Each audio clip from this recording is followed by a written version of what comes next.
Hey everyone, welcome back. David in History for the Ages here. Always remember, like, subscribe, leave comments, and I'd love your thoughts on this one. Who holds power? This is something I talk about in my early Western Civ all the way through my modern Western Civ class, how power changes from the hands of one group to another. And I want to know who you think has power today. Who rules the world today? Is it democratically elected governments? Is it big tech? Is it something else? I'd love to hear your thoughts. So I'm going to kind of trace this evolution of power basically from the Middle Ages until today.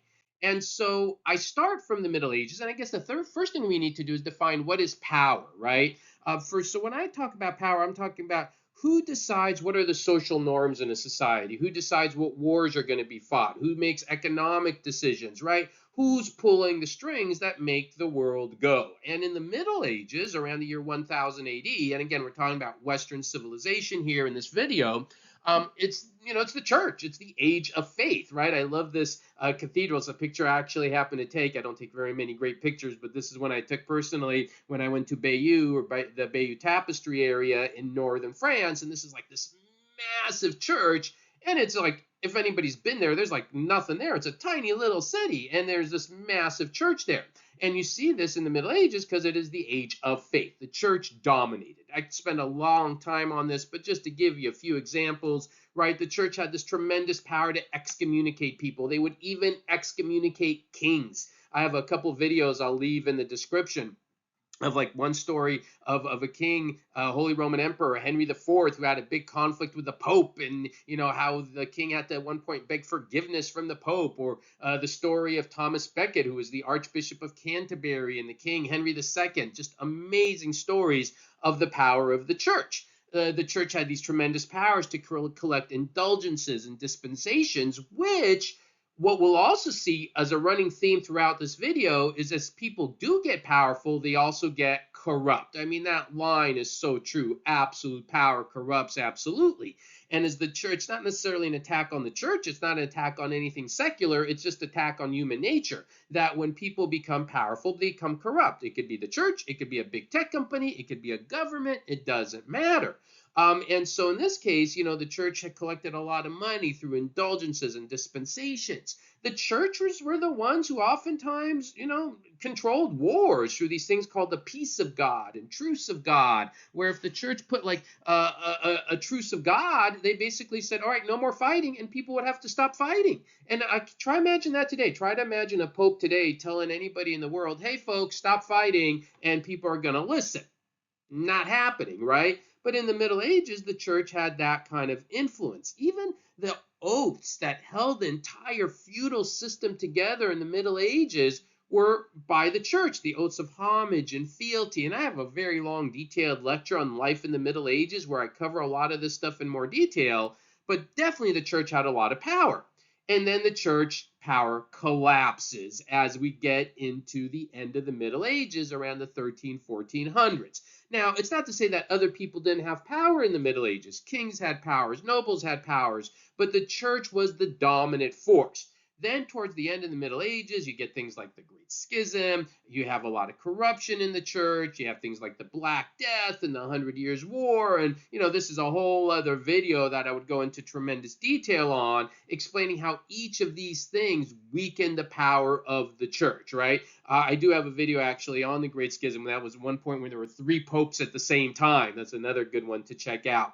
And so eventually the church loses a lot of influence and power. The 100 Years' War doesn't impact the church so much, but it changes the whole power structure in terms of who fights and the role of knights and the role of peasants in warfare. So that changes the power structure a lot as well. So after the Middle Ages and we move into the early modern world, who has power? Well, we go from the age of faith to the age of kings. And of course, the great example of this, of course, Louis XIV. I've been to Versailles. This is actually a portrait in the Getty Museum in California, but I've personally been to Versailles many years ago, and you see this place, and it is jaw-dropping.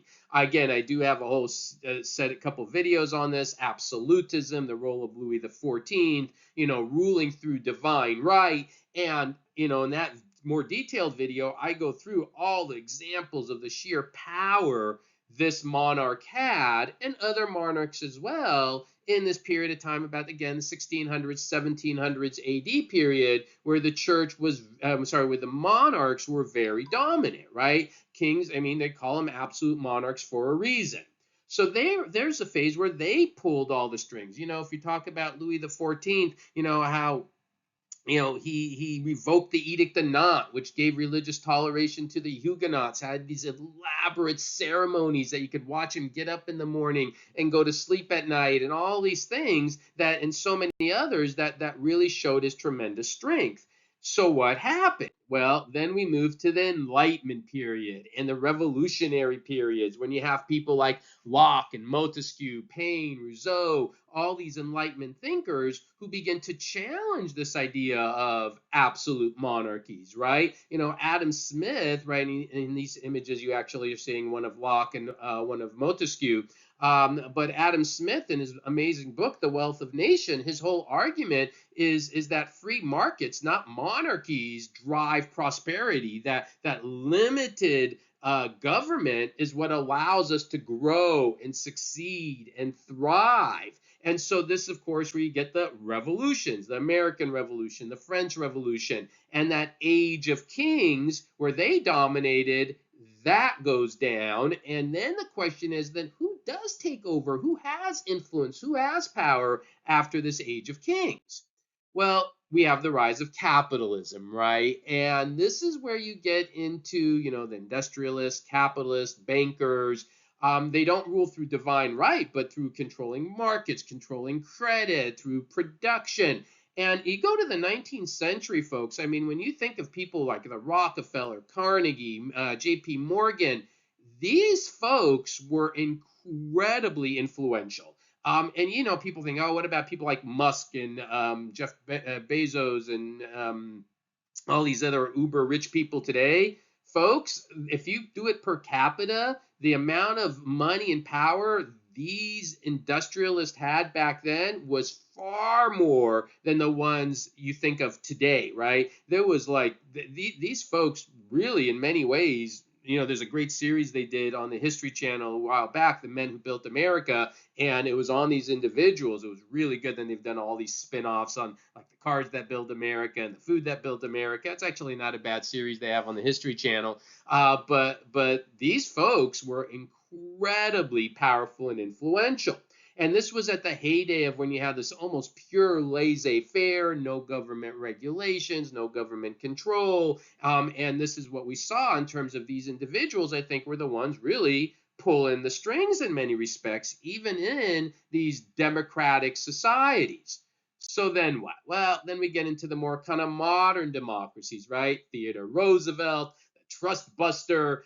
We see people moving away from a pure laissez-faire. We see the expansion of the suffrage movement, more people getting the rights and vote, political reforms, social reforms. We see a rise of populism in a lot of places. And I do think there is a period of time where we had this kind of balance where the people had more of a say. Of course, there's always going to be entrepreneurs with more influence and more power, but we had a lot of that.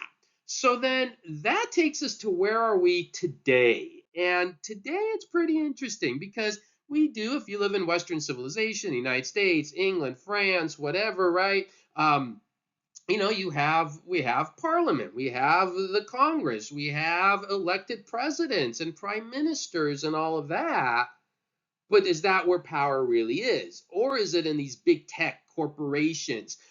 Is it in these data centers that collect all the information? Is it the algorithm, right, that makes you decide even if you're watching this video or not right now?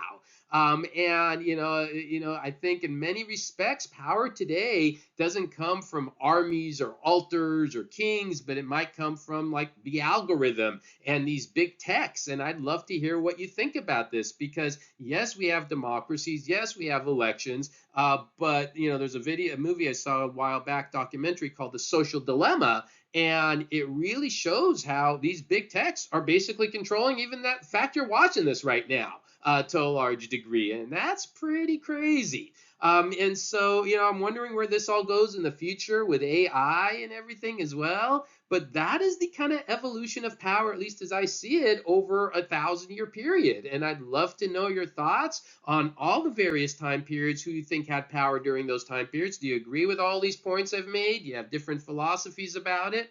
Share. I'd love to hear everything you think, and check out many of my other videos.